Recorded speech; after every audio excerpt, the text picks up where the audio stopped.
There are other functions, however, some of them more legitimate than others.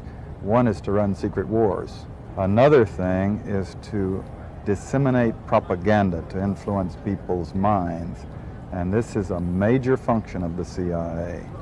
And unfortunately, of course, it overlaps into the gathering of information. You have contact with a journalist, you will give him true stories, you'll get information from him, you'll also give him false stories. You also work on their human vulnerabilities to recruit them in a classic sense, to make them your agent so that you can control what they do, so you don't have to set them up sort of, by putting one over on them. So you can say, here, plant this one next Tuesday.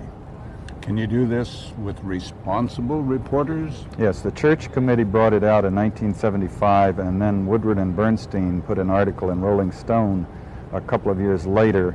400 journalists cooperating with the CIA, including some of the biggest names in the business, to consciously introduce the stories into the press. Well, give me a concrete example of how you use the press this way. Well, for example, in my war, the Angola War that I helped to manage, 1/3 of my staff was propaganda. I had propagandists all over the world, principally in London, Kinshasa, and Zambia.